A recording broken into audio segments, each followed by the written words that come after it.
Salut! Bienvenue à l'anarchie culinaire. Selon Bob le chef, tu penses encore que des citrouilles vertes, ça sert juste à décorer le panier de fruits chez ta grand-mère? Ben guess what?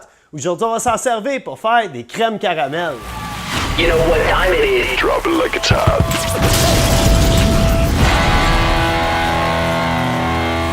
Souvent, on se demande, est-ce un potiron ou une citrouille?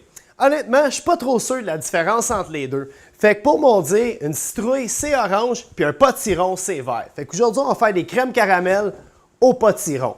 Première étape de notre recette, on va commencer par éplucher notre potiron. On va le couper en deux, puis on va le vider. On va faire une petite quantité aujourd'hui.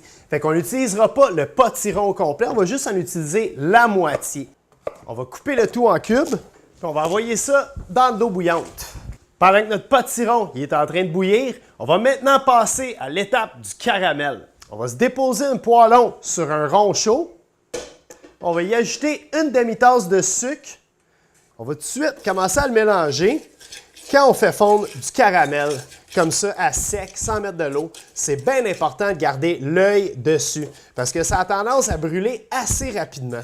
Une fois que notre sucre est tout bien fondu, ça prend pas grand temps puis il commence à changer de couleur. Il va prendre un peu la couleur du sirop d'érable. C'est exactement ça qu'on veut pour avoir un beau caramel. On va juste changer de cuillère pour pas qu'il y ait de granules de sucre dans notre caramel. Puis on va aller s'en déposer une bonne cuillère à soupe dans chacun de nos petits ramequins ici, juste dans le fond pour tapisser. Comme ça, quand on va démouler le tout, on va avoir une belle couche de caramel sur nos flancs. On a préparé notre caramel. Il reste encore quelques minutes avant que notre légume soit cuit. Ça va nous laisser juste le temps de préparer notre flan. On va commencer par se casser 3 œufs dans un cul de poule. Puis à ça, on va y ajouter un tiers de tasse de sucre blanc granulé. On va fouetter le tout ensemble afin de bien dissoudre notre sucre avec nos œufs. Par la suite, on va ajouter une demi-tasse de crème, une tasse de lait. On va mélanger un peu. On va ajouter une petite lame de rhum pour notre recette. On va mettre à peu près 1 once pour le chef. Oh, oh, oh. Puis on va assaisonner le tout avec un petit peu de muscade et puis un petit peu de cannelle. On mélange à nouveau. Et puis là, on va aller vérifier la cuisson de notre courge. On va les égoutter. Il n'y a pas réellement tant de cuisson pour notre potiron, OK?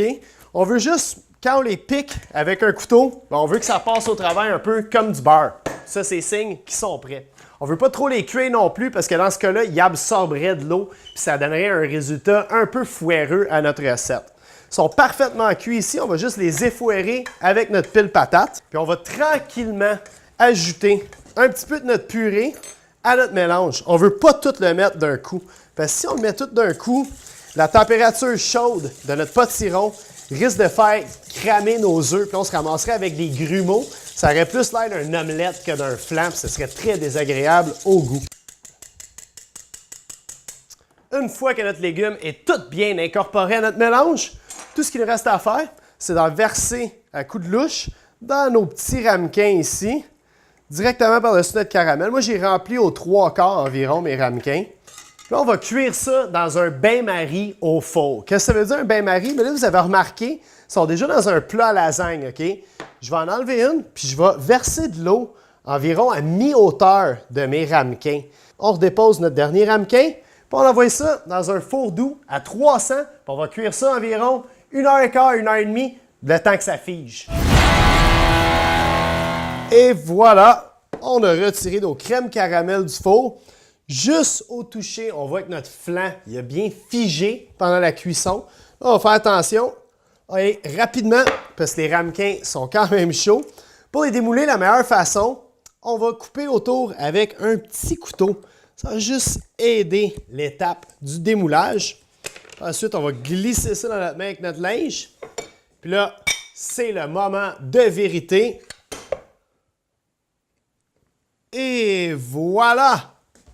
Une crème caramel à la citrouille, tout simplement divine.